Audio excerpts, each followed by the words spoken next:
Hey guys, so I'm gonna try not to focus on the image's face and focus on my face here. So, okay. So, I said so many times. Sorry. So the way that I do my videos is, I am really just kind of just sitting down with you, just talking with you, and it's nothing formal. It's very informal. Puts everyone at ease. People can say what they want to say and really feel the best that they can possibly feel in this whole experience. Not only the people listening, but the person speaking, the speaker too. So,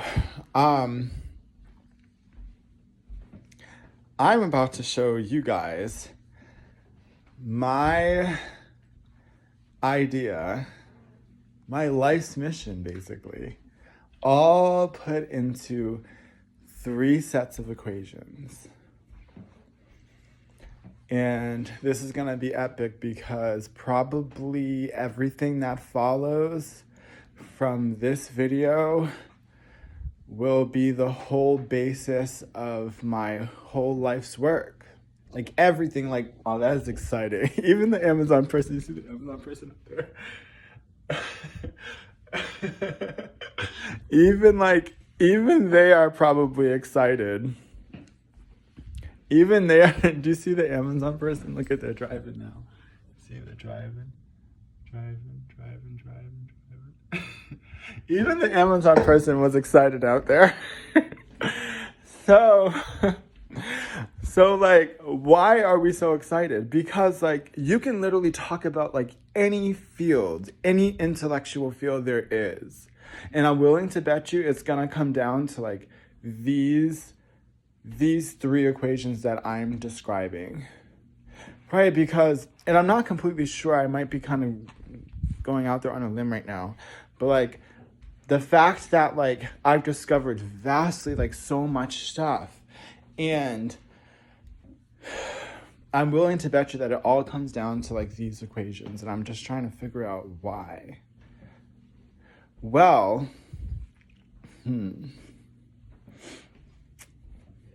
give me an example of something that has nothing to do with technology that could come back to this. How about anthropology? So like the structure of your day, life habits. Okay, boom, life habits. Life habits is actually an energetic packet in your brain of, it's an energetic packet of a bunch of light photons, cosmic light photons, that are in the shape of a right triangle in your mind. And basically, right, in your mind. And basically, what describes that packet, that right triangle shaped packet of cosmic light? Well, what defines it is the cosmic light. Okay.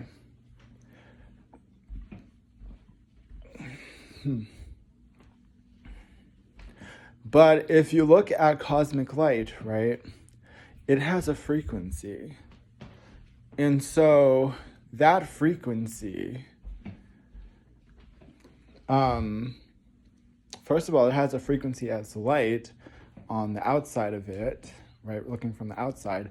But if you look inside of the particle, right, outside looking in, if you look inside of the particle, you'll see that it has this little inner frequency bouncing back and forth. And that inner frequency is basically, right, that's a frequency. And I bet you that that's also described in this equation. It's not only, it might not only be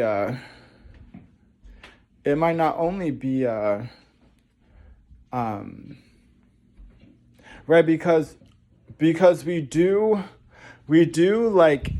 intellectual things because we want to change something about society. We want to implement something, right? Every intellectual pursuit is about implementing something in society, which is a change.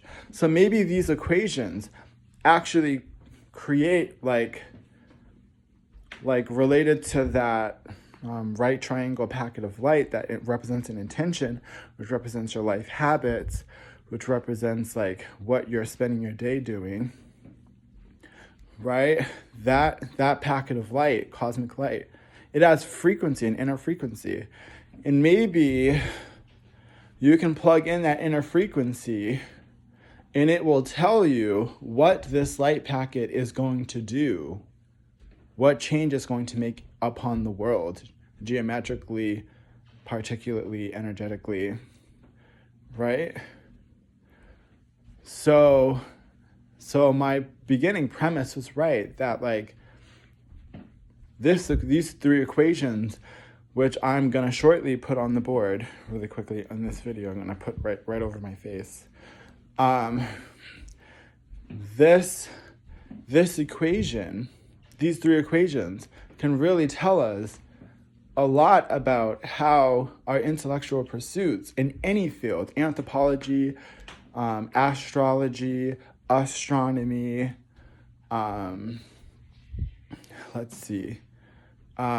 working in, death transitions, and which is what my sapon does. Wait, can I say sapon? Yes, I can, because I'm very high. Okay. Anyways, so my sapon, she works in death transitions, which is really awesome. And actually, if you wanted to technologically do something with death transitions, you want to study a red autumn leaf, which is, I'm telling you all my secrets, right? It's like, and I'm gonna give you all my secrets away, right? Like the song. I'm gonna give you all my secrets away. Like this channel, Coventry, that I'm setting this up on, I'm just gonna tell you guys everything. And a lot of my things are like classified. Well, I'm not, for FYI, I'm not supposing that I'm a part of the CIA or the government. So that's just a disclaimer. I'm not saying that. But I do believe that my mind is powerful enough to discover things that are probably classified. But I'm just going to share them all with you because I understand the inner workings of things. And I know that I'm in the ancient Egyptian, the desert people segment, which is the fourth segment. So I basically can share this with the world. So I'm beyond the fourth segment, way beyond it. So, okay. So I'm just going to show you guys all my secrets on this page. But you're going to want to come back to this video over and over and over again because it's going to be a guiding principle for this whole thing right here. Okay. So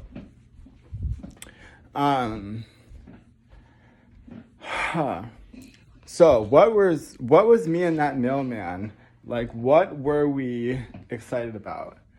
The Amazon delivery guy, what were we excited about? We were excited about, I think he's over there, you see? Wow. So, I think you guys are going to know where I live. Oh, well. There's nothing I want to hide anyways. So, probably already know. All right, forget it. So, what were me and that Amazon guy excited about? Well, we were excited about, we were excited about, hold on, I'm just going to finish this video here. So, what am I excited about? I'm excited about how literally every intellectual field, what that intellectual field is trying to accomplish in the world, it comes down to these three equations. And so without further ado, I'm going to start explaining to you how these equations work. So here is my whiteboard. Right here, I love this beautiful whiteboard. Okay, come on. So, no. Okay, so let's get started. So, if you regard right now on the board, on the video screen, I will put up the whiteboard so that you can see what equations I'm looking at here. So in equation number 1, it says, so I'm going to pick up this board. See, I'm looking at it too. Okay, great. So, so it has ME. ME represents the mass of either an electron or the nucleus of the atom. I don't really know which one. Guys, I'm new to my own equations too. I promise you I did not steal this from anyone. I have the whole derivation sheet right here. Well, I don't want to show you the derivation sheet because then you might steal the idea from me. But like, I literally have my derivation sheets right there. I derived them from grassroots, from simple, let me see what equations I used. I derived them from, what's this equation? It says this equation describes how a moving charge releases photons, which is energy, as power, which is P, as it's accelerating. So charged particles release energy when they're accelerating, which is why they couldn't really get the atomic model to function properly, because it wasn't going to act like the planets, because when the charged electron is accelerating, it will lose energy and fall into the nucleus. But for my version of the atom, falling into the nucleus, it's exactly what should happen. In fact, if you would regard, actually, I don't know if I remember putting this extra image in, but if you look at an infinity symbol, right? An infinity symbol, it has a center point. And that is literally what I think that the atom looks like. I call it flower quantum science or something like that. And basically, why do I call it flower quantum science? Because it looks like a flower petal, like 2 flower petals. So basically, I have a center dot in that infinity symbol. That represents the nucleus of the atom, which actually is not really, in this model that we're creating, it's not really a nucleus that's physical. It's a holographic one, something that an electron can fall through, right? It could be at a higher frequency, so it doesn't interact with the physical nucleus, and it just goes right through it. But anyways, however you want to think about it, there's multiple ways you can look at this science. But basically, the nucleus at the center of the infinity symbol, and the electron goes up, and then it loses energy as accelerating, and it falls down back into the nucleus. Then it goes out the other side, loses energy, and then falls down. over and over and over again. And it's a flower pattern. And I found that so beautiful and so eloquent. So like, that's how I cracked all of these ideas, because I'm like, what if they abandon that model because the electron would fall in?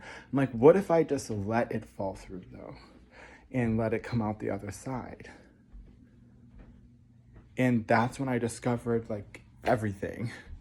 And so that's my new model. But why is this important to know? Because if you regard equation number 1, right? If you regard equation number 1, it has a mass there. That mass can be either the mass of the electron or it can be the mass of the nucleus. Which one is it? I'm guessing because if I look over here, wait, where did I get that from? Oh, relativistic. So it's the relativistic equation for this.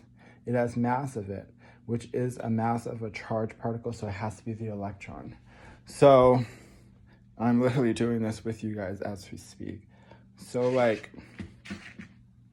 so this mass is the mass of the electron in equation 1. Yes. That electron orbits at a radius, which is the radius in that infinity symbol. Yes. Okay. And it has a certain acceleration. That's how its velocity is changing around those loops. Yes. And then it has a time t, which is the time it takes for it to orbit, like a period or in a frequency. Okay. So, and then E is the energy that it takes for it to go through all these motions, or the energy level attributed to it, like related to quantum mechanics. Okay. And then if you regard over on the left side of equation 1, it says x prime t prime. And then it says x naught t naught. Right? X naught t naught, x prime t prime. So what do those things mean? Well, I'm trying to remember.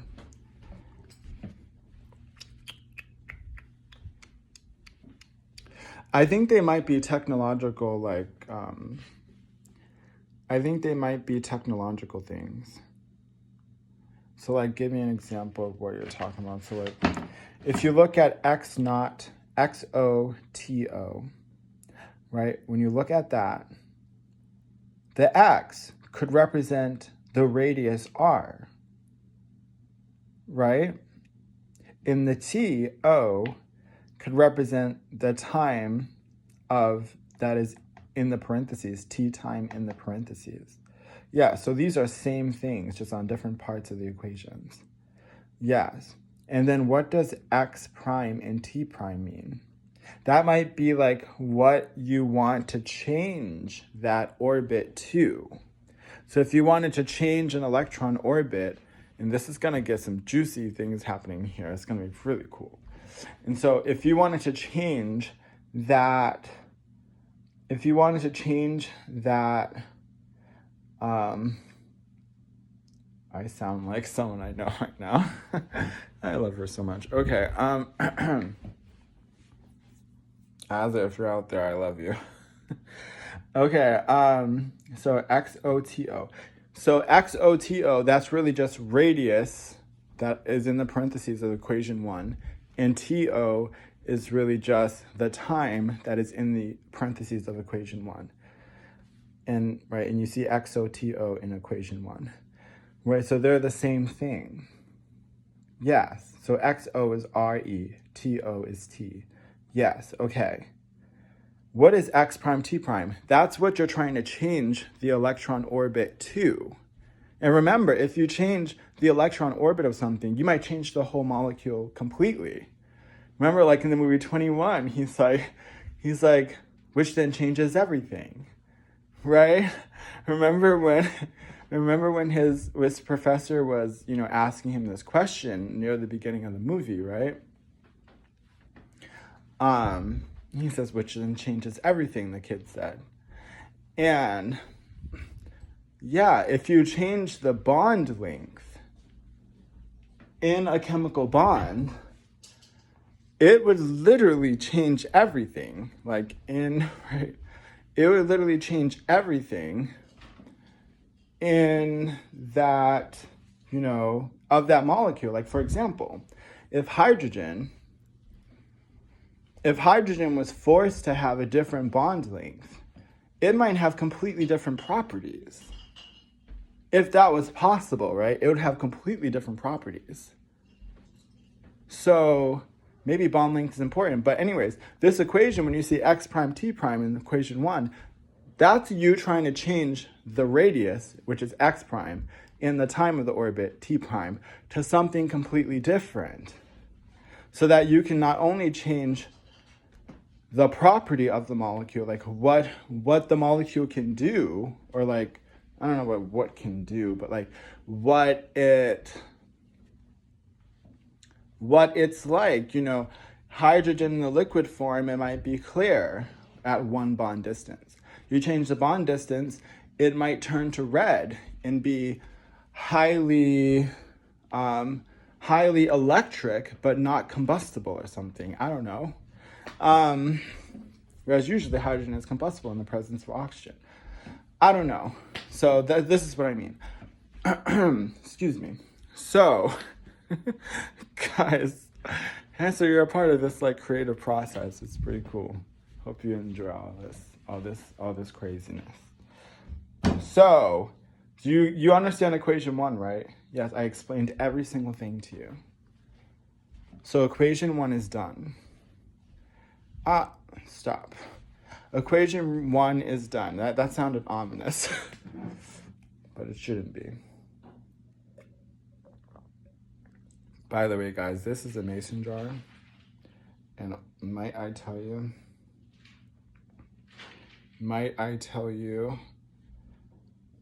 it's really nice to drink out of.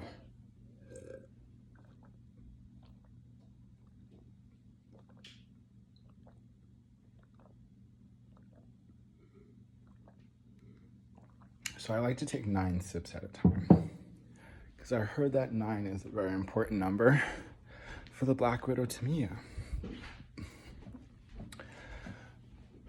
Okay, so, and it really is too. Like, some of my best days is when I actually remember something about my past that like I never had access to before, and it's really cool. Okay, so this is a sidetrack. Sorry, let's get back on topic. So the second equation here, right? The second equation, it's like this little shiny thing coming off here. Oh, my face is just going. Okay, so the second equation, regard the second equation. What is this equation about? This equation is particularly, and it even says it's a technology equation. It is specifically designed for the Tesla coil. Well, equations aren't designed, but like, I like to talk about it that way because this is fun. But like, that equation is specifically there for the Tesla coil. There are probably other applications that you could find and other things that it could represent. Cool. Tell me about it if you discover it. I wouldn't, it's not like it's my divine equations of my soul or something. This has got to be general, right? You probably don't share divine things.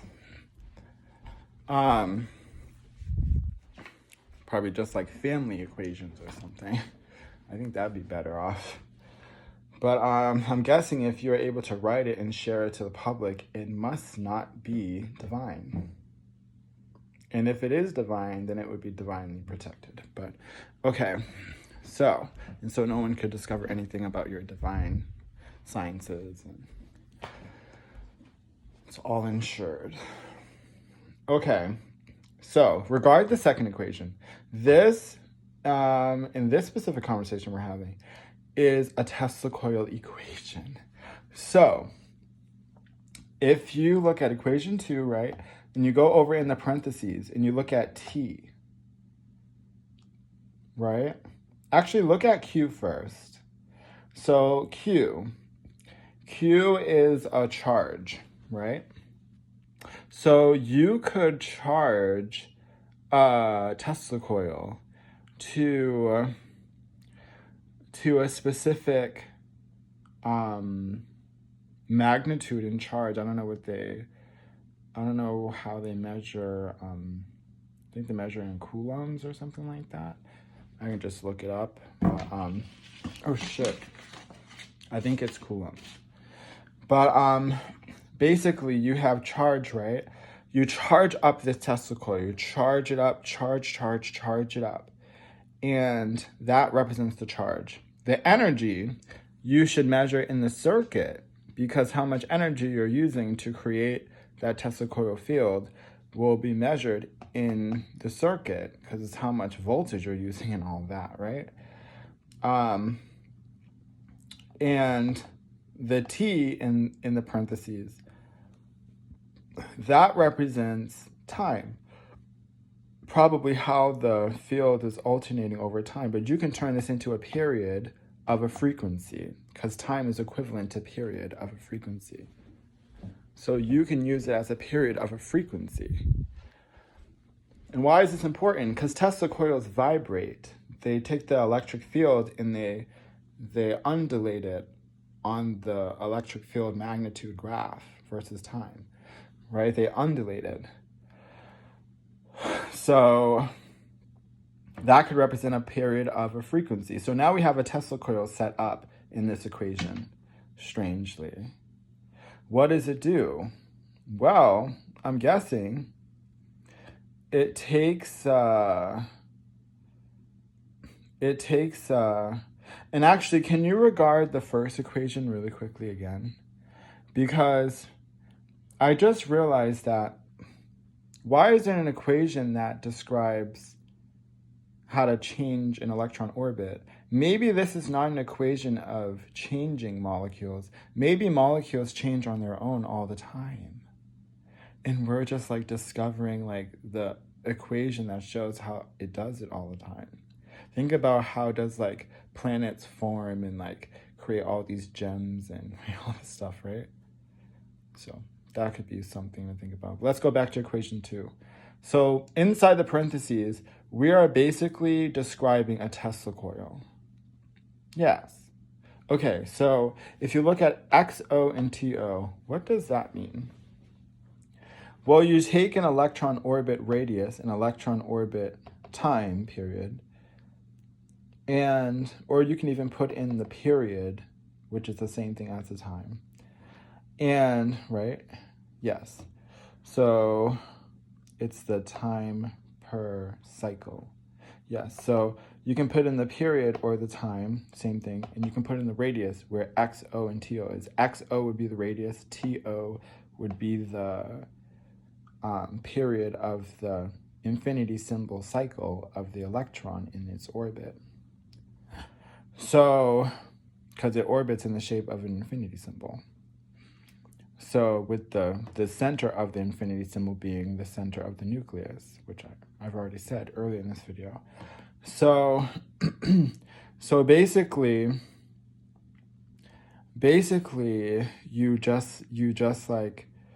you take XOTO, which is a radius and a time of an orbit of electron, and you change it to something else technologically. And what they're saying is you need a Tesla coil of maybe a very high charge, or not even a high charge, just a charge and an energy applied to it, and that charge is undulating at a certain frequency. You can change a bond, which I had conceived of this all the way back in 2012 in my dorm room at Wesleyan University, and I was in the it looks like a sci-fi, has like a sci-fi symbol on the building. Like I was in that room at the top, the tippity-toppest room with the biggest windows. And basically like when everyone else was going out to like basically be in like, when everyone else was going outside and like going out to like parties and stuff, I was in my room trying to figure this out. And I think I figured out exactly what I'm saying here. I said it that day, which was about 12 years ago. But I'm finally getting these ideas out. So here you are coming along. So basically, the second equation just describes how you can charge a Tesla coil to charge Q, energy in the circuit E, and undulate that field at a period of T inside the parentheses. I feel like the black guy in the movie The Core with the technologies. Right? You can have, he's really cool. I love him. I'm probably family of mine in some way. So we have Q is a charge of the Tesla coil. E is the energy running through the circuit in the Tesla coil. And T is the period of the undulation of that electric field of the charge. Okay, that's all in the parentheses. And basically what we're trying to do is we're trying to change a radius of orbit, XO, and a time of orbit, TO, to a new time, to a new radius, X prime, and a new time, T prime. Basically, it's simple. It's like the thing that was gonna change the world. It's just like so simple. You just needed somebody that was, I don't know, confident enough that that would be how nature would work, or I don't know. So, and without further ado, I'm gonna get on to this third equation. You're gonna really like this one. So, and these are all of my original ideas that I had constructed over the last 12 years of my life. So, so it's like my life's work right here on this board. I'm not gonna get emotional, no, I'm kidding. I don't feel emotional actually right now. So, if you regard equation 3, so it has 1/2 v squared f delta d over fc cosine theta. And actually, if I remember, I will put literally the blueprints of all these equations, the original paper I wrote them on, I will put a picture of them at the end of this video, and you can pause on it. Okay. So I'm gonna actually show you the derivation too, because I don't really care. I just hope that the world can see who had done this first. This is the point of making this video. So I don't want them to miss a beat, historically. I'm pretty sure I'm the first one to do this, but oh my God, please don't rip these. Okay, I'm talking to myself. I won't rip it, don't worry. Nope, I will definitely not. Okay, so let's get back to this. So equation 3, it reads 1/2 v squared f, you can't hurt yourself. So 1/2 v squared f delta d over fc times cosine theta. And I wrote I wrote 3 of these units of equations together. Why did I do this? So, and actually, if you look in the solution board that is presented here on the screen, you will find that it says 3-body problem. Why? Because I have actually solved the 3-body problem. Which is very easy. But basically it just takes some, a little bit of ingenuity. And what does it say? Well, basically these are 3 bodies. You notice how frequency is, you notice how mass is not very important in this. You can plug in mass though, but it's not very important. So, let's see, I have E equals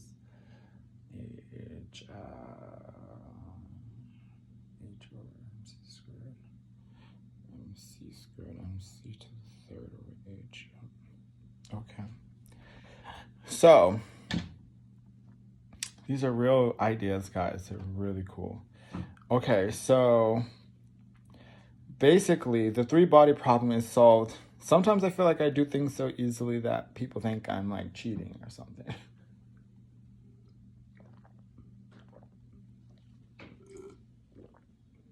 Layla, stop laughing.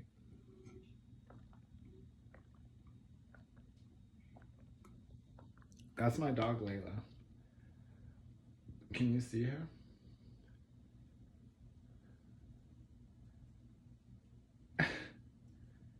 Isn't she a cute poo? She's doing fine, I promise you. Hold on.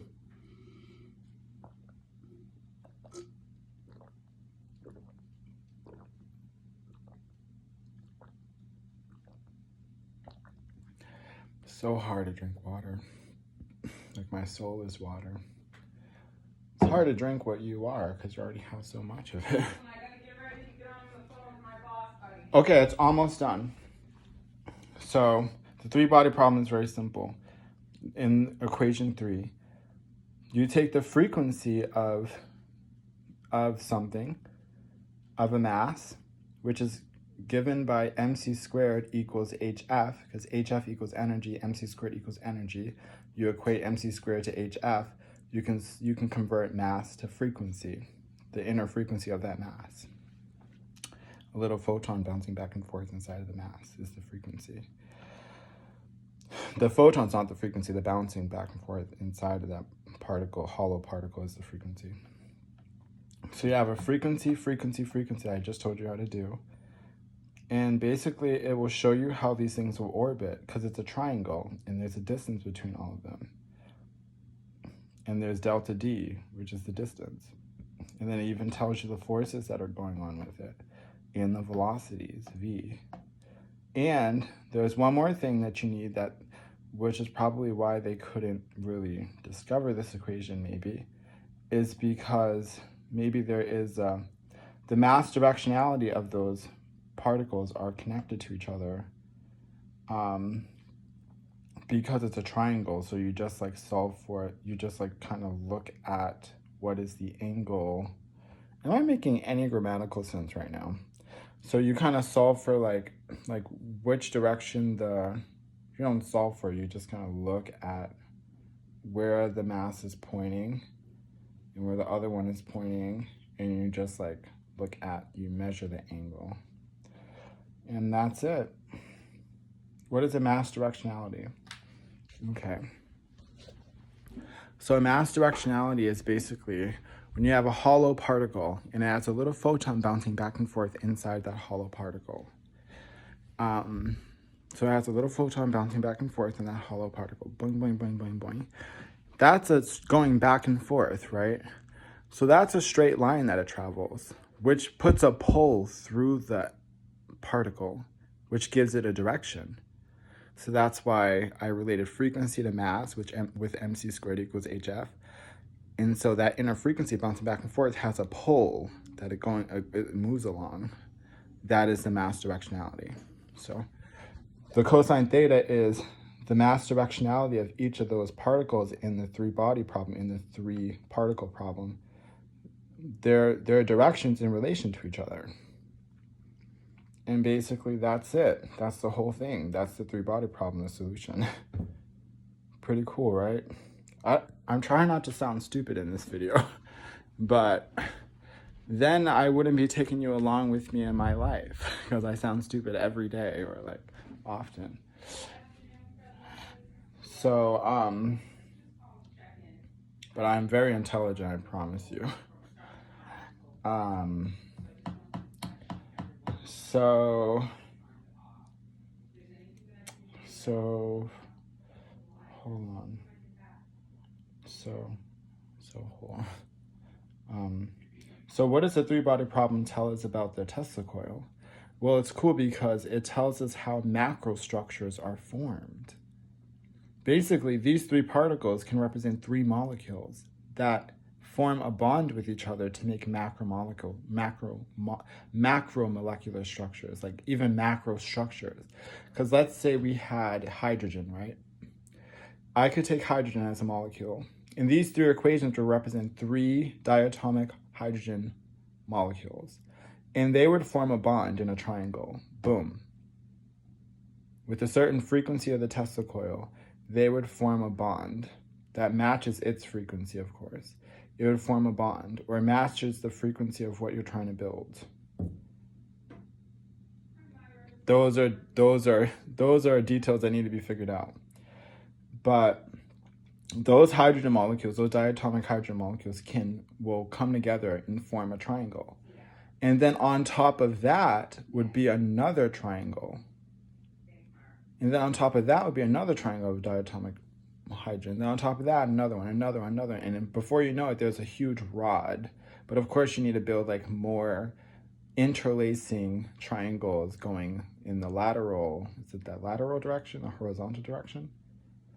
So going out in the horizontal direction, you need more hydrogen atoms to be forming into a structure. Yes. Okay. And this would eventually form a rod of hydrogen. Yes. Okay, so I just told you how a Tesla coil can basically create a macro structure of hydrogen. And you can use it with any kind of molecules. You just need their frequency of the molecule, or the average frequency or something. Right? So how do you do it? You need to change the Tesla coil to a specific frequency. And then that frequency would form the macro. You plug that frequency in here, and it would form a certain. So not only can a certain frequency of the Tesla coil, right, change an orbit to something else so it can make molecules, but it can change an electron's orbit so it can make molecules. But not only can it do that, but it can also create macro structures. But I'm just being a little distracted by my sitcom over there. So hold on. I'm actually not though. Or am I? But I think I just do as you will with that. Okay, so is my hair pretty? I love my hair. Okay. So frequency.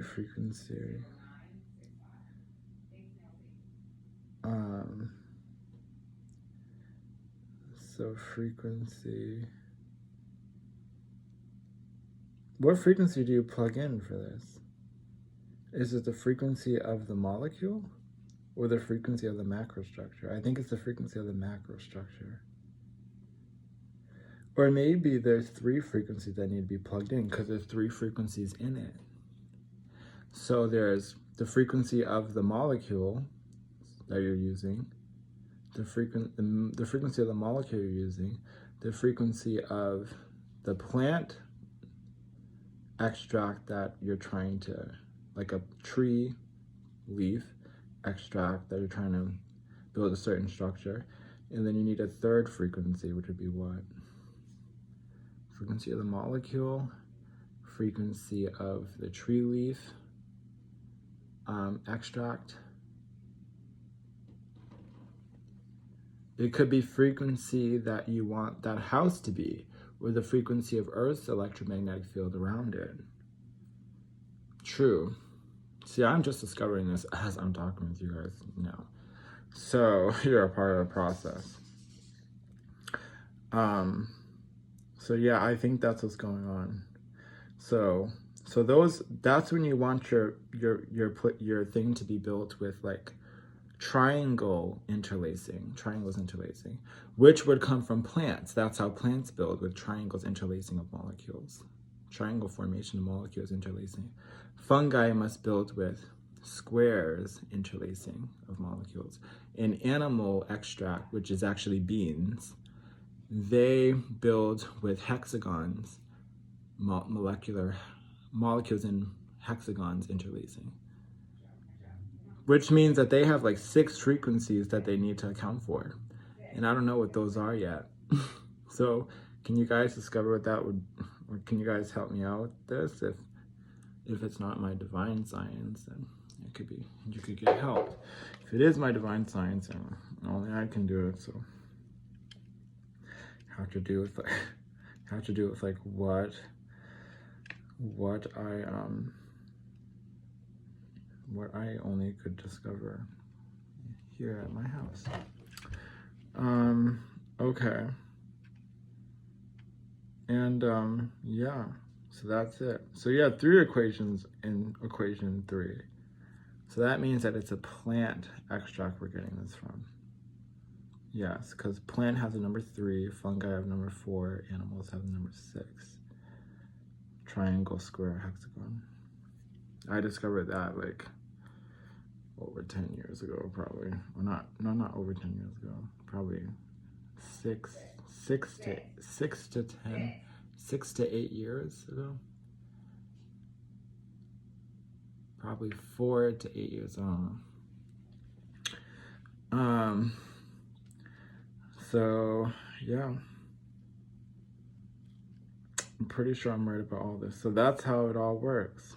So once you have the frequency, you set up the Tesla coil and it just starts to build it. Yes. Okay. And that's it. You put the frequency into the Tesla coil module and it just like gives off a frequency in the Tesla coil. You might need 3 Tesla coils to set up. You set up 3 Tesla coils, you put in the frequency of the molecule you're using, you put in the frequency of the plant extract of the tree leaf that you're using. So like depending on the different tree species, it will create a different type of structure. So like for example, a maple leaf will build houses that utilize a lot of glass. So you'll have a lot of glass walls, and whereas like another species of tree might build houses that want walls that have, sheetrock, right? It could be a sycamore, or I'm not saying it's a sycamore, but I'm just giving an example of how this thing works. So you need the frequency of the molecules that you're using, and all this I knew on a previous day. I didn't discover that just now. But you have the frequency of the molecule that you're using, 1. You have the frequency of the tree leaf extract, because tree leaves build structures that are like buildings and houses, 2. And then, hold on. And then the last one is the frequency of the electromagnetic field, or the frequency that you want your house to be at. And that's it. So that's my whole video. And hope this video has found you guys well. And as I always say, another day in nature, another chance. My family's saying.